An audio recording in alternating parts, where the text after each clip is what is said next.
This is Joyce Tice. It's August of 2016, and we're at the History Center with Jack Novak, who was the first principal of the Warren L. Miller Elementary School when it started in 1966. Jack, how did you get to come to Mansfield? What was your path here? Okay, I won't start with my background, educational background. I'll start with, I met Warren L. Miller, as ironic as it would be. I met Warren L. Miller in Horseheads at a Howard Johnson's restaurant. I know that restaurant. And, I didn't know for sure what the purpose was. Oh, he asked you to meet him there? Yeah. So I met him up there and we talked for a while, and he became aware that I was interested in securing a job in administration somewhere.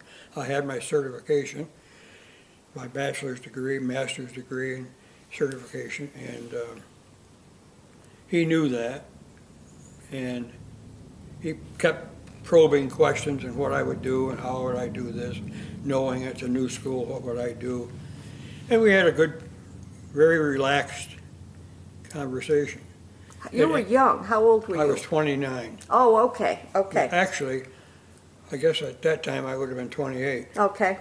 And I had interviewed for a couple of other principal's jobs in New York State. Mm-hmm. But it wasn't successful. The reason I wasn't successful, they kept asking me if I had some experience in administration. I was 28. I said, I don't have any experience. Well, we're looking for somebody with experience. So Warren L. and I finished our conversation, and my wife was with me, and we had dinner, and we went back to Attica, and I received a phone call from Superintendent, Dr. Igo, that I was one of the candidates, one of the final candidates for the job of elementary principal at Miller Elementary. Well, I had to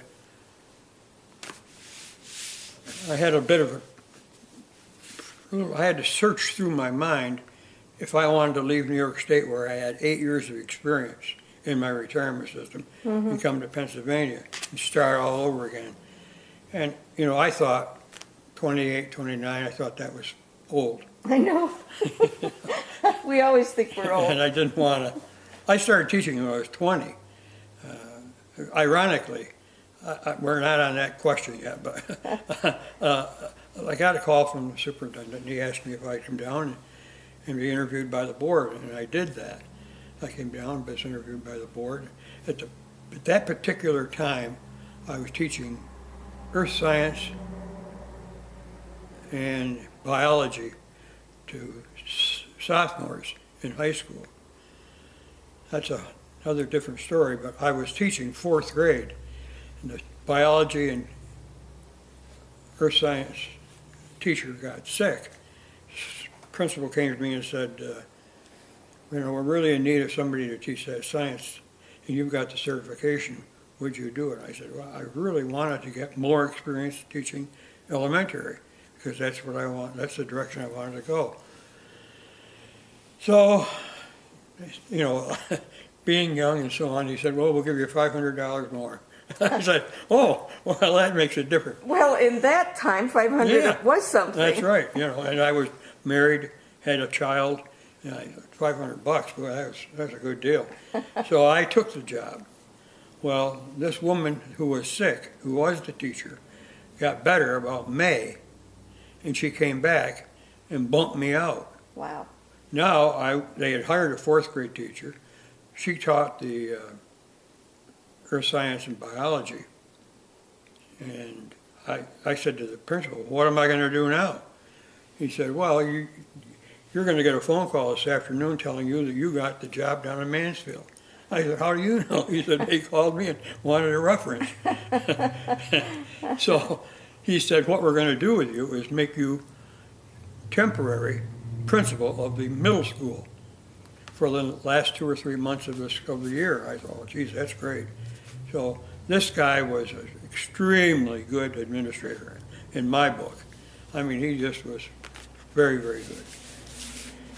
So how did I get to Mansfield? I had my interview, got the job, contacted the superintendent, and when do I start?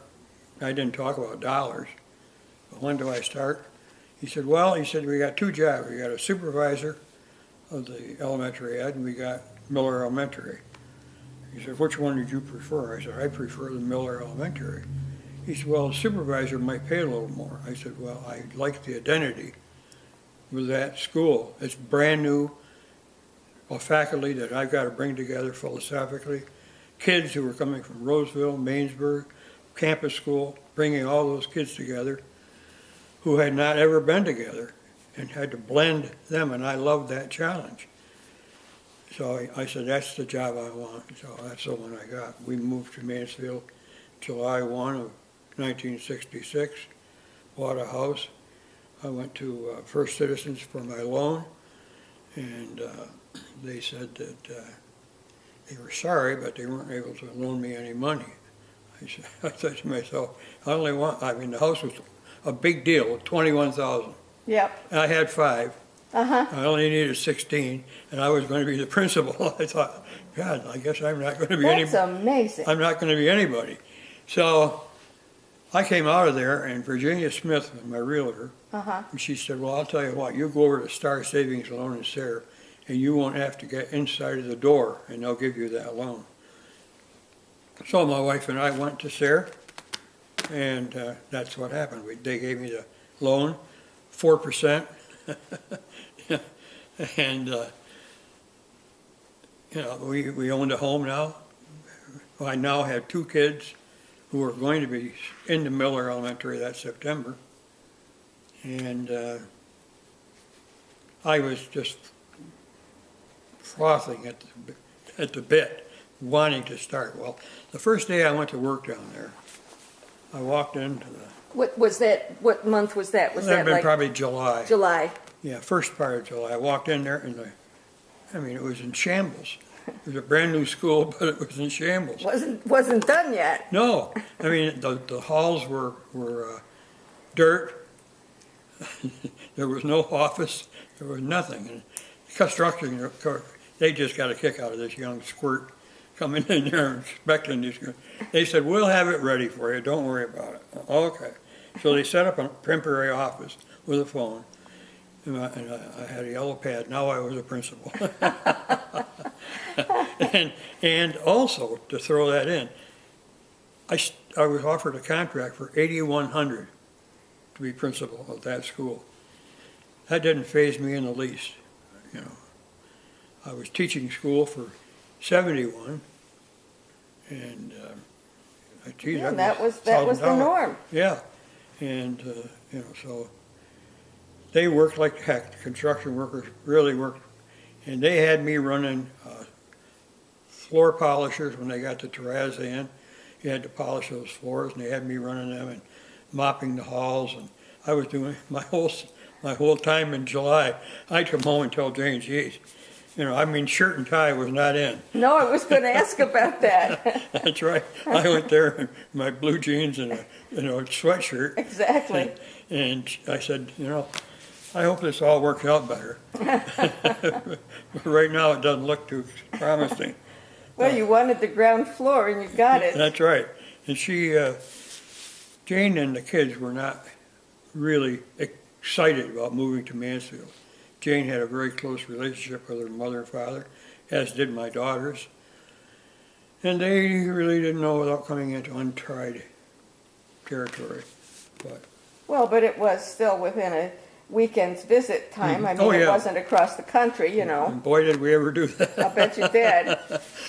I put more miles on ramming back and forth to Attica than I did any other time in my life.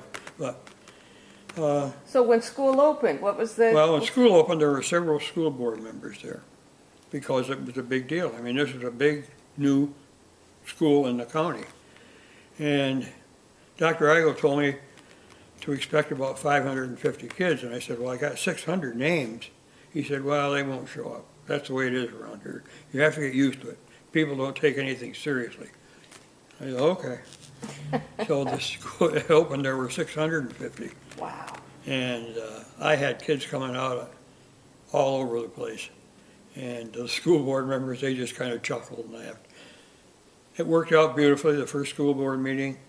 See, my kindergarten classes were 33, 4 sessions of 33. Wow. First grade, same thing. Second grade, same thing. Way too many kids from my educational. Per class, too many per class. Yeah. And you know, we got to get it down. So I immediately, you know, sometimes I wonder how I had the gall to tell the school board, but this isn't going to work. We've got to hire some teachers. You've got to hire some teachers. I've got to interview, and we got to do it quickly.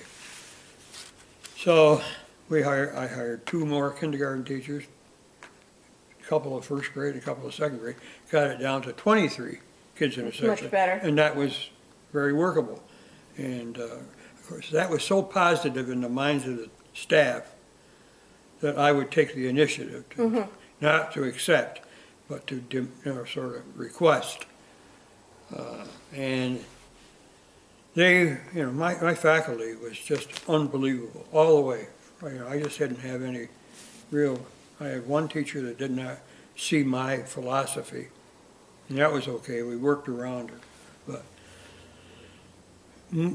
for the most part, now all these teachers that I hired all had to have the same kind of philosophy that I had as to what we wanted to accomplish. I believe that teachers are responsible for the academic program of the kids.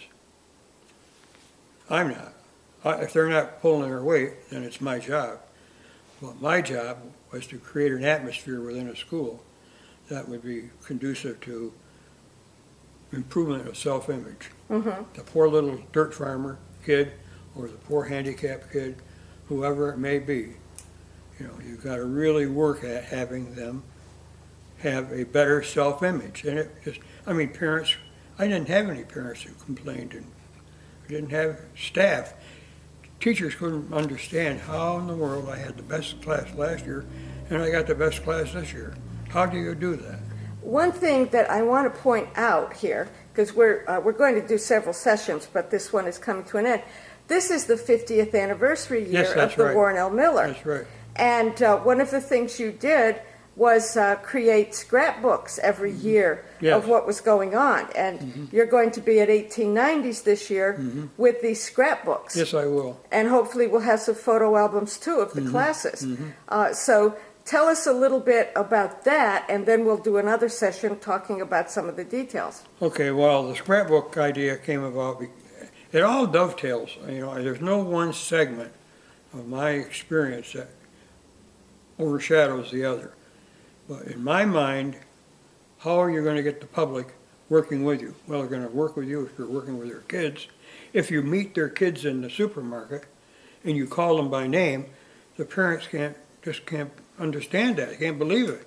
He called you by your first name. Yeah. And the same thing with public relations. You got to get out there and you've got to really promote your teachers, your program, and your school. And they're paying the bill. Taxpayers are paying the bill. I don't want them bitching about. I don't want them complaining about the cost of their child's education when we're doing our best to make the quality of their education very good. That poor little kid who had a toothache. You know, I had a dental hygienist that we got in there. She became an integral part of it. We set up an office for her. We're going to bring this session to an end, and then we'll continue talking about this in a separate session. Does that be today? It's going to be right in about 2 minutes from now. Very good. I was hoping it would.